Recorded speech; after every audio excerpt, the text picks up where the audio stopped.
caught my husband's affair because of his Fitbit heart rate. My life, from the outside, was practically a Pinterest board come to life. I had Mark, my husband of 8 years, who was charming, successful, and the kind of guy who still brought me flowers for no reason. We had the house with the white picket fence, a golden retriever named Buster, and a circle of friends we adored. We were that couple, the ones people looked at and said, relationship goals. We were healthy, active, and always looking for ways to optimize our lives. Which is why, for our anniversary last year, I bought us matching Fitbits. It was a fun, quirky gift, a way to compete on who took more steps, to nudge each other when we'd been sitting for too long, to celebrate when we hit a new heart rate zone during a run together. It was a symbol of our shared journey, a digital high five on our wrists. For months, it was exactly that, a fun, harmless gadget. I'd glance at the app and see his sleeping heart rate, a steady, calm 55 beats per minute. I'd see his heart rate spike during his lunchtime basketball games, a healthy, athletic 160 BPM. It was all so normal, so predictable, so Mark. Then, one random Tuesday, something changed. I was at work, scrolling through the shared app during a boring meeting, and I saw it. A notification. Mark's heart rate had spiked. It wasn't a small bump, it was a significant jump, hovering around 135 beats per minute. The timestamp was 3:02 p.m. I frowned. I knew his schedule. Tuesdays were his easy gym days. A little light cardio, some weights, nothing that should get his heart rate that high for a sustained period. I texted him, a simple, "Everything okay?" He replied a few minutes later with a cheerful, "All good, just crushing it at the gym." I shrugged it off. Maybe he was trying a new, intense workout. Maybe he was pushing himself harder. I didn't think much more about it. But the following Tuesday, it happened again. Same time, 3:05 p.m. His heart rate shot up to 140 BPM and stayed there for a solid 30 minutes before slowly tapering off. Again, I texted. Again, the response was immediate and breezy. "Gym was great today, feeling the burn." The coincidence was starting to nag at me, a tiny little stone in my shoe. The third Tuesday, I was ready. I watched the clock. 2:59 p.m. I had the app open on my phone. And right on cue, at 3:01 p.m., the line on the graph shot upwards like a rocket, 138 BPM. This wasn't a workout. A workout has fluctuations, up and down. This was a sustained high plateau. It looked less like a cardio session and more like, well, something else. My spidey senses, which had been dormant for years in our blissfully happy marriage, started to tingle. This was a pattern, a precise, weekly, recurring event. Every Tuesday at 3 p.m., my husband's heart rate was telling a story his mouth wasn't, and I was starting to think it wasn't a story about bench presses and treadmills. I felt a cold knot form in my stomach. I had to know what was happening at 3 p.m. on Tuesdays. I had to know what was making my husband's heart race. So I did what any rational, slightly suspicious 21st century wife would do. I started a spreadsheet. I know, it sounds crazy, but I needed to see the data to organize the chaos that was starting to bloom in my mind. I created columns: date, time, peak heart rate, duration, and Mark's alibi. For the next 4 weeks, I became a clandestine data analyst. The results were unnervingly consistent. Every single Tuesday, without fail, between 3:00 and 3:45 p.m., Mark's heart rate would soar into the 130s and 140s. Every other day of the week, his activity was normal. A morning run, a lunchtime game, his resting rate at night. The Tuesday anomaly was the only blip on the radar. The blip was starting to look like a beacon. The alibi column was always the same: the gym. He started mentioning his Tuesday special workout more often at dinner. He'd talk about how intense it was, how it was really helping him break through a plateau. He was building a narrative, and he was sticking to it. But the details were always fuzzy. What exercises did he do? Oh, a bit of everything. Who was his spotter? No one. He just liked to focus. It was all just vague enough to be believable, but just specific enough to feel rehearsed. I started feeling like I was living a double life. By day, I was the same loving wife, packing his lunch, kissing him goodbye, but in my head, I was an investigator, piecing together clues that were invisible to everyone else. I felt a little insane, to be honest. Who builds a spreadsheet on their husband's heart rate? But the data was so compelling, so damningly rhythmic. It was a secret code, and I was determined to crack it. One evening, we were lying in bed, and I decided to test the waters. I brought up the Fitbit, keeping my tone light and curious. I mentioned I'd seen his heart rate get so high on Tuesdays, and that I was impressed by his dedication. I watched his face in the dim light of the bedside lamp. For a fraction of a second, I saw it, a flicker of panic. His eyes darted to the left, a telltale sign he was crafting a lie. He recovered quickly, laughing it off, saying he was just trying to keep up with the young guys at the gym. But the seed of doubt, once a tiny sprout, had now grown into a thorny, invasive weed. The non-reaction was more telling than any confession could have been. He was hiding something.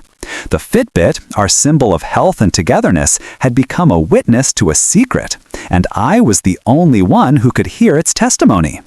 I knew I couldn't live with the spreadsheet forever. I needed more.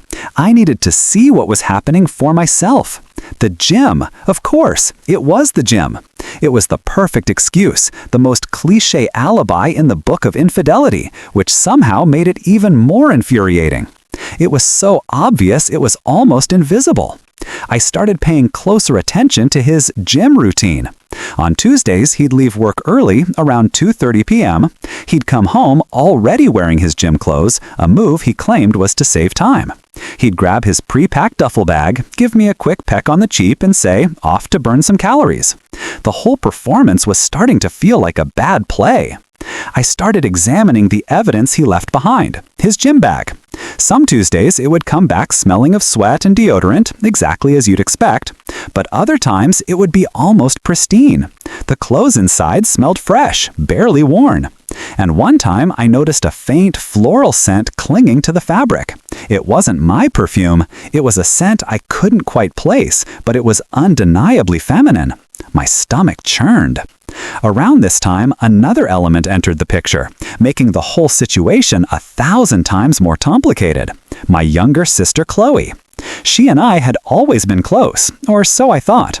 She'd been going through a rough patch with her own boyfriend, and I'd been trying to be a supportive big sister. But she started acting weird around Mark. She'd laugh a little too loudly at his jokes, she'd find excuses to touch his arm, and she started making these odd specific comments about his fitness. One night at a family dinner, she gushed about how amazing it was that Mark was so dedicated to his intense Tuesday workouts. How would she know they were intense? I'd never mentioned it to her. I had mentioned it to Mark, but only in passing. The way she said it, with this little knowing smile, sent a chill down my spine. It was a small thing, a throwaway comment, but it landed like a lead weight in my gut. I started replaying their interactions in my mind. The way they'd make eye contact across a room, the inside jokes I wasn't a part of, the way she'd suddenly become defensive of him if I made a gentle joke at his expense. It was all there, hiding in plain sight, painted over with the guise of a close sisterly and brother-in-lawly bond. The two separate mysteries, the weird gym routine and my sister's strange behavior, started to orbit each other in my mind, pulled by an invisible, terrifying gravity. A horrible, unthinkable thought began to form. A thought so monstrous I immediately pushed it away. It was impossible. It was sick. But the Fitbit data didn't lie, and my sister's knowing smile didn't either. The pieces were there, scattered on the floor, and I was terrified of what they would look like once I put them together.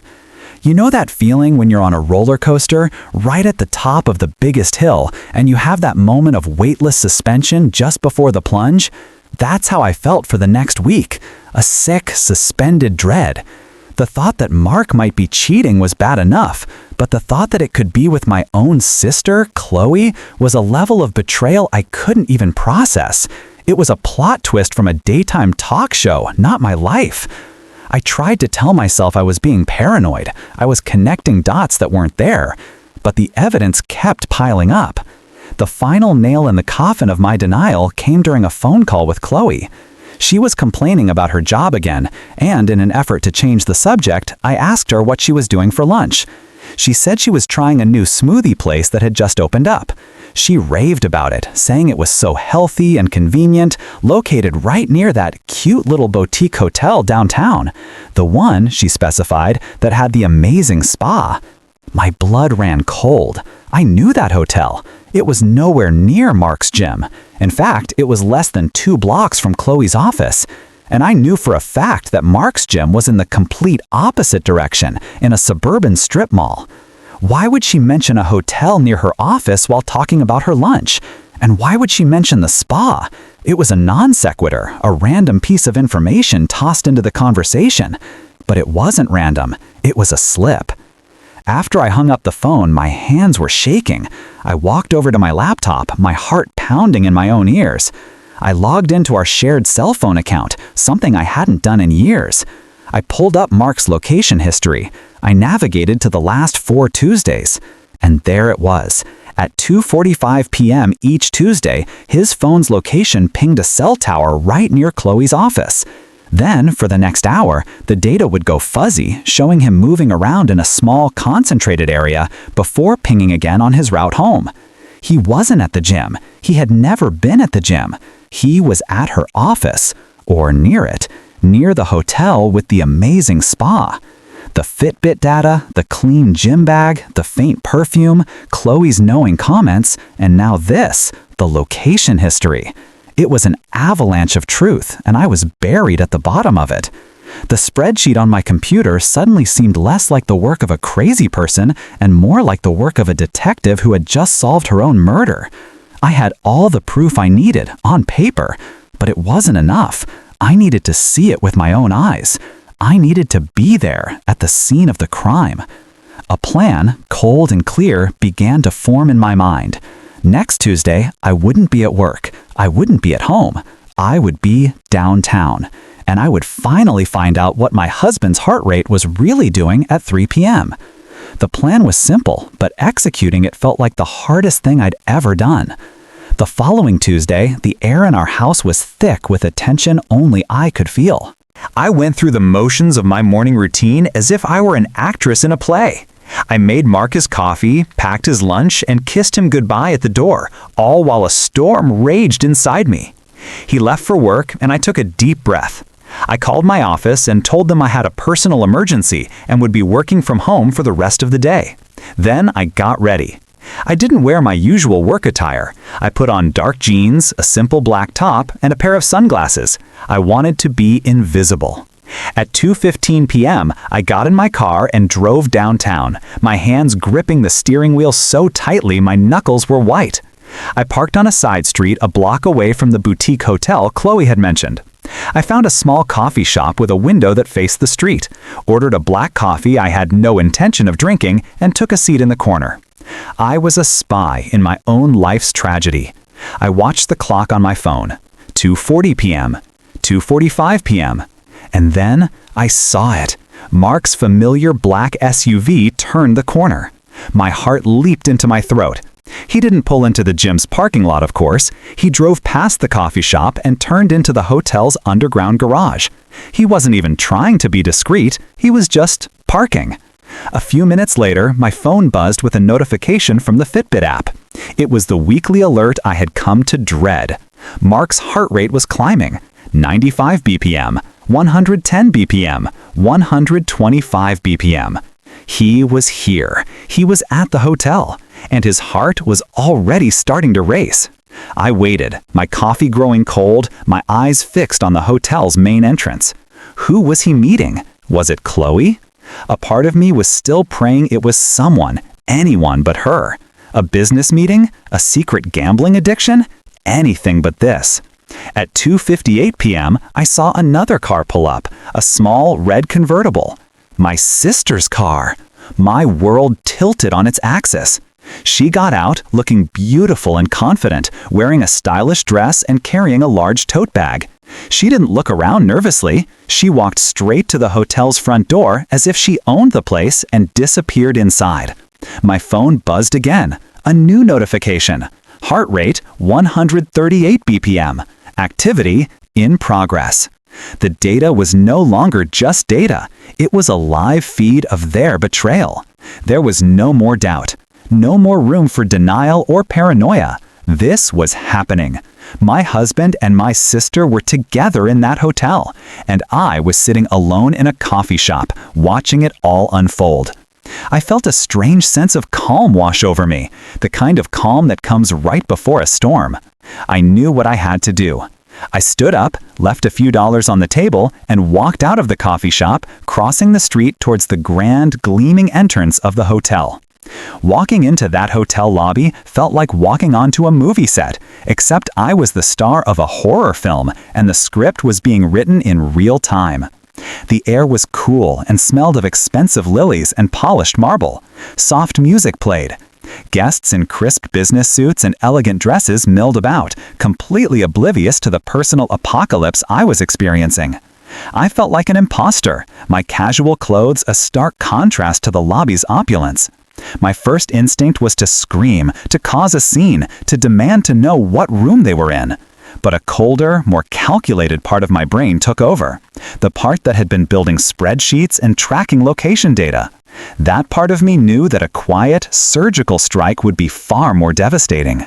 I walked calmly to the front desk, my heart hammering against my ribs, but my face a mask of serene indifference. The concierge, a young man with a perfectly tailored suit, smiled at me.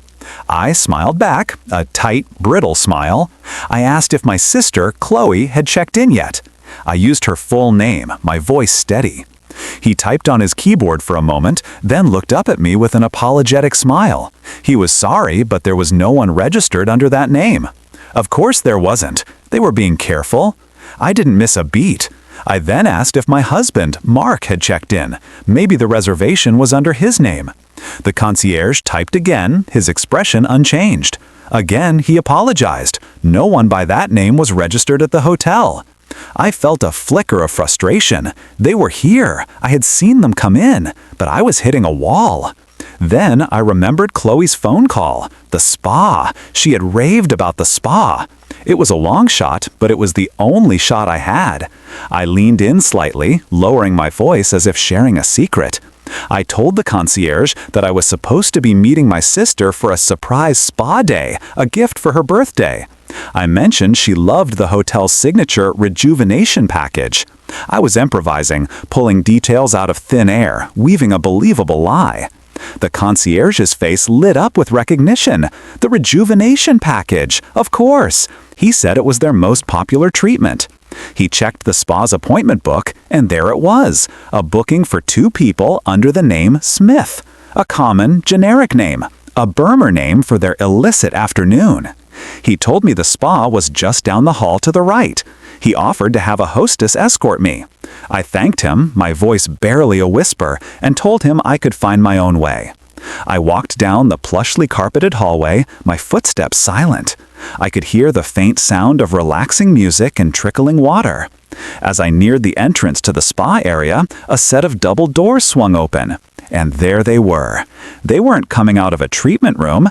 They were coming from a private lounge area just beyond the spa's reception.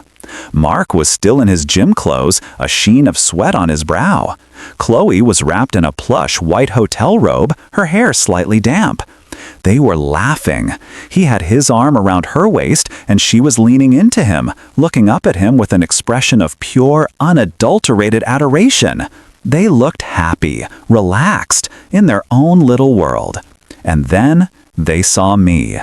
The laughter died on their lips. The color drained from their faces, leaving them pale and ghostly. Mark's arm dropped from Chloe's waist as if he'd been electrocuted. For a moment, nobody moved. We were just 3 statues frozen in a hallway of lies. Then I saw it, Mark's wrist, the Fitbit. It buzzed with a silent notification. I didn't need to look at my phone to know his heart rate had just spiked for a whole new reason. I didn't scream, I didn't cry. I just looked from his horrified face to her shocked one, and I smiled.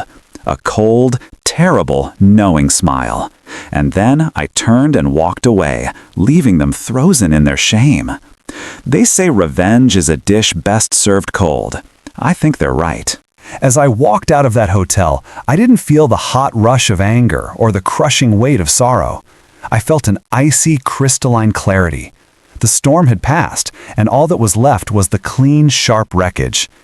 I drove home, the city lights blurring past my window. My mind was a calm, efficient machine, processing the next steps.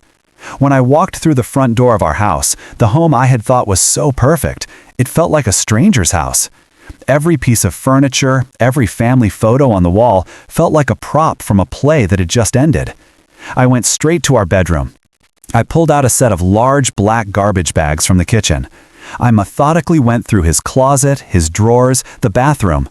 All of his clothes, his toiletries, his stupid collection of novelty socks, everything went into the bags. I wasn't crying. I wasn't raging. I was just cleaning. I was tidying up a mess. I dragged the bags down the stairs and left them by the front door. Then I sat down at my computer.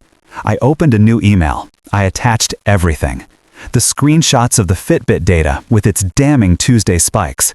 The screenshots of his phone's location history, placing him near her office. The screenshot of the hotel spa booking confirmation I had managed to pull up on my phone.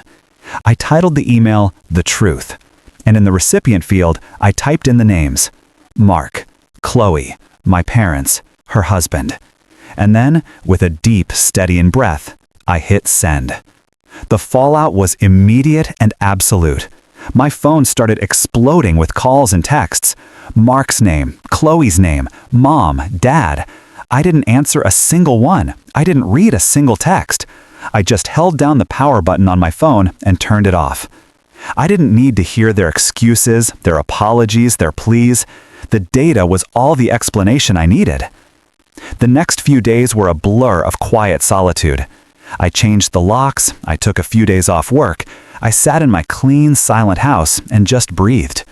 I learned, through a mutual friend who mercifully gave me the Cliff's Notes, that Mark had moved in with a friend, that Chloe's husband had thrown her out, and that our families were in a state of complete and utter shock.